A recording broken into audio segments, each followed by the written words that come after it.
దేవుని పరిశుద్ధ నామానికి మహిమ కలుగును గాక. దమ్మన్నపేట ప్రజలకు, అక్కలకు, చెల్లెలకు, అన్నలకు, తమ్ములకు ప్రభు అయిన యేసుక్రీస్తు నామమున మీకు శుభాలు తెలుపుచున్నాం. ఈ యొక్క మీ మధ్యలోకి రావడానికి ముఖ్య ఉద్దేశం, యేసుక్రీస్తు ఈ లోకానికి వచ్చాడని మాకు తెలిసింది, మీకు తెలియలేదు. యేసుక్రీస్తు నందు విశ్వాసముంచు వారికి ఆదరణ, రక్షణ, సమాధానము, సంతోషము దొరుకుతుంది. మరియు దానితో పాటు పాపములకు విమోచన, మరి హృదయములో నెమ్మది, మీ ఆత్మలకు రక్షణ దొరుకుతుంది. యేసుక్రీస్తు నందు విశ్వాసం ఉంచితే చాలు, నీ జీవితంలో ఎక్కడ దొరకని ఆనందము, సంతోషము, సమాధానం యేసు ప్రభు కలగచేస్తాడు. ఈ రోజు నువ్వు ఒంటరివని అనుకుంటున్నావా? ఎవరు నిన్ను దగ్గరికి తీయట్లేదా? అయ్యో నన్ను ఆదరించే వారు లేరని నువ్వు అనుకుంటున్నావా? నెమ్మది లేదనుకుంటున్నావా?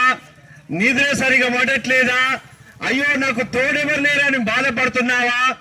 అయితే యేసు ప్రభు మాకిచ్చినటువంటి రక్షణ, ఏ విధంగానైతే సమాధానము కలిగి జీవిస్తున్నామో ఆ యేసు ప్రభు మీకు కూడా కలగ చేస్తాడు.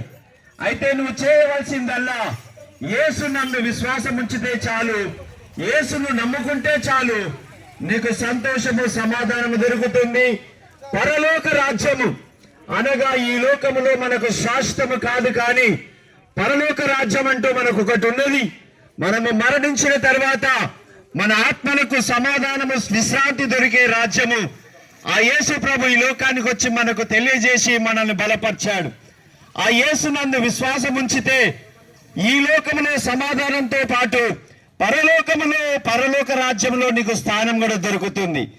కాబట్టి చనిపోయిన తర్వాత ఎక్కడికి పోతామో, గాల్లో కలిసిపోతామో అనుకుంటారు, కానీ నీ ఆత్మకు రక్షణించేది అది మరి యేసుక్రీస్తు మాత్రమే అని నువ్వు గుర్తెరగాలి. నేనే మార్గము, నేనే సత్యము, నేనే జీవమన్న యేసుక్రీస్తు ఆ జీవాన్ని ఇవ్వడానికి వచ్చాడు. ఆయన మార్గము తప్ప మనకు వేరే మార్గము లేదు. మరి పరలోకానికి వెళ్ళాలంటే ఆయన ద్వారా మనం వెళ్ళాలా? మనకు సమాధానం దొరకాలంటే ఆయననే నమ్ముకోవాలా? ఈ రోజు మనకు స్వస్థత లేకుండా ఉంటున్నారు. అనేక మందికి స్వస్థత కావాలని ఎన్నో హాస్పిటల్స్ తిరుగుతున్నారు, ఎన్నో డబ్బులు ఖర్చు పెట్టుకుంటున్నాం. కానీ ప్రభు ఉచితమైన ప్రేమ చేత, ఉచితమైన కృప చేత, ఉచితమైన రక్షణ చేత, ఉచితమైన స్వస్థతను కూడా ఇస్తున్నాడు.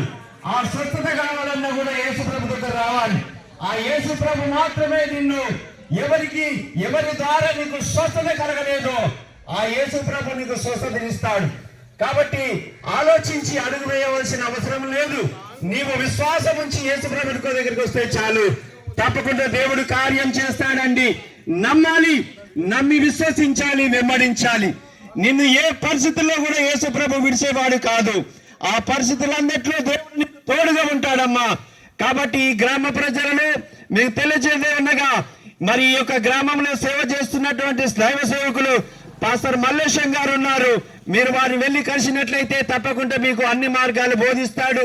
ఆ యేసు ప్రభుని యొక్క మీ మంచి మార్గంలో నడవడానికి కృప చూపుతాడు.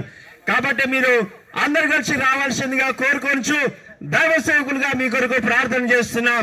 మీకెవరికైనా ప్రార్థన కావాలంటే ముందుకు రండి, మమ్మల్ని కలవండి, ప్రార్థన చేస్తాం. కాళ్ళు మూసుకుందాం, ప్రార్థన చేసుకుందాం. మహాపరిశుద్ధ